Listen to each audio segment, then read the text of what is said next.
Hello, and thank you for joining us today. We are here to present on the history of Tallevast as told by the Tallevast residents themselves. Tallevast was a wonderful place to raise a family. Carlene Jenkins remembers growing up with her mother and grandmother in Tallevast through the 1950s and 60s. She was raised with a deep sense of community, one that was established well before she was born. I remember when all these surrounding areas were nothing but woods. And my grandma's house facing the street, and she had a porch, and she would sit in her rocking chair, and they would pass by, call her Auntie Letty. Tallevast was a tight-knit community surrounded by lush vegetation. Roger Byers remembers Tallevast with many fruit trees. When we were kids, we had, it was like a fruit bowl here. You had mulberry trees, orange trees, all kinds of fruit trees.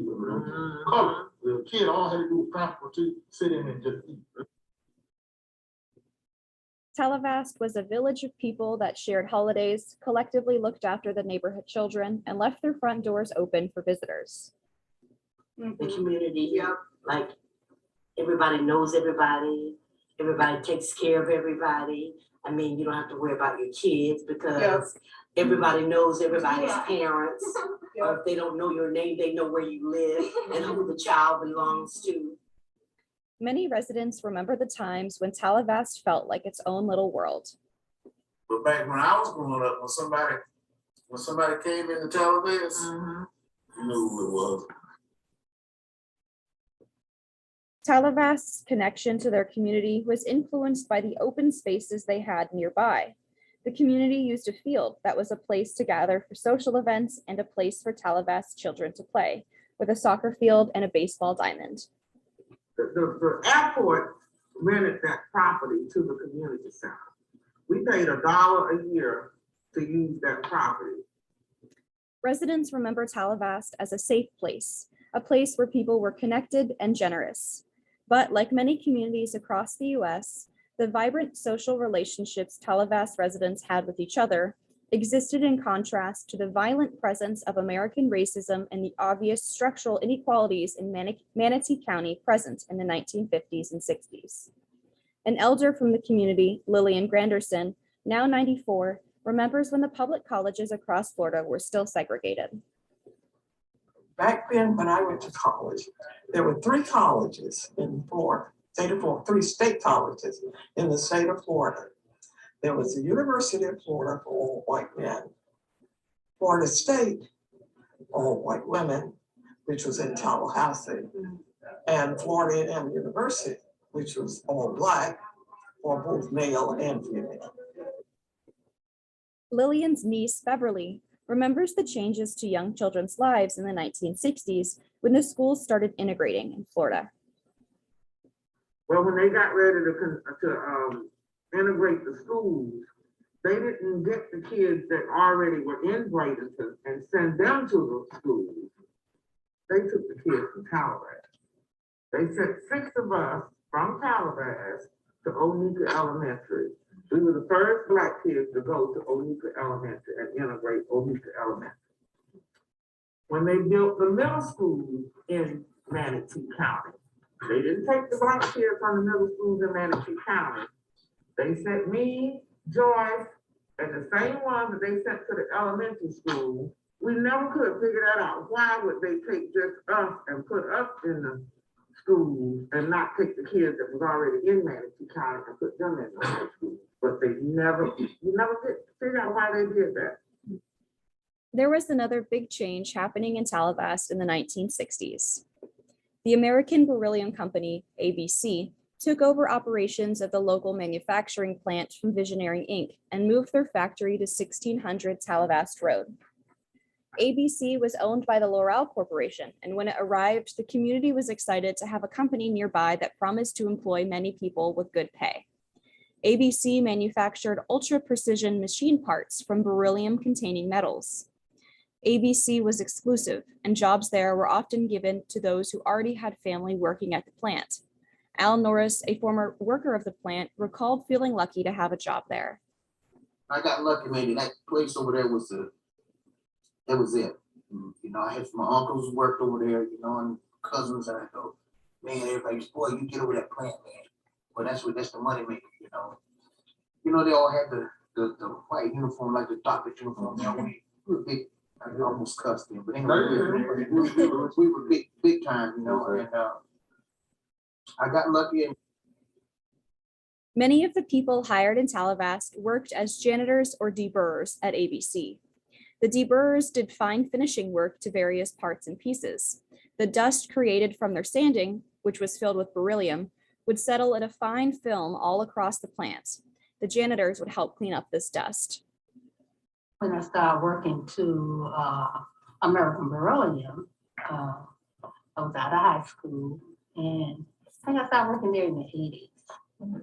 And I learned how to, they call it deburr, and for beryllium apartment and aluminum parts. And I did that over the years. And I really didn't know too much about beryllium contamination. I know they had warnings about it, but I didn't never know to go all the way into the details about what was going on. Carlene held her position at ABC for many years and even innovated a safety mechanisms for the deburring stations to avoid having the dust be blown in the workers' faces. And I know I remember as I was deburring, sometimes it would like blow back in your face. And so I took it upon myself and took a plastic thing in front of the opening, and so all that debris would be blowing back in my face. And that kind of helped a lot. And then the girl was one of the girls that was inspector and said, well, Colleen, why don't you patent that here at the company? And cause they're giving out, you know, awards, incentives to do that. I said, okay. So she helped me patent it out, and so we incorporated that on everybody's bench, so the beryllium wouldn't go back in your face. ABC became a part of the community in Tallevast. The company held picnics for workers and their families, and local residents would fish in the pond on ABC's property. Carlene Jenkins, like many other workers from Tallevast, knew about beryllium, but they were unaware of the potentially severe health consequences for themselves or their families. Rather, they felt cared for by the company due to their doctor and their annual physicals. The company back then, they took care of people because I had to go every year, once a year, and they didn't never miss it. It's another thing I'm trying to tell y'all too, and it makes you think, it makes you wonder why, it makes you think that they already knew that this stuff was, I mean, you know it was hazardous, you know what I'm saying? But we didn't know. I had to go get a physical every year. Not on one or 2 years a week, every year. Get a physical. ABC employees were not informed beryllium byproducts are considered hazardous waste and were unaware that it needed to be disposed of very carefully. Al Bryant recalls the casual way beryllium was disposed of at ABC. I just know where us as janitors, where we pay, you know, played the part, you know, again, our supervisors, they were big wheels, they had the little lap coat in the tires. They just clean the parts, you know, down the drain. You see what I'm saying? So again, we didn't know.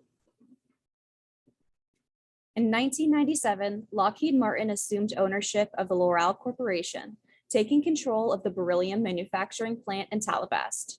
This change of ownership led Lockheed Martin to authorize a series of environmental audits of ABC's facilities, where the contamination of Tallevast became apparent to the company, but not to the community residents. The people of Tallevast would not find out about the true nature of the contamination for several years, but the residents had noticed a change in their local environment.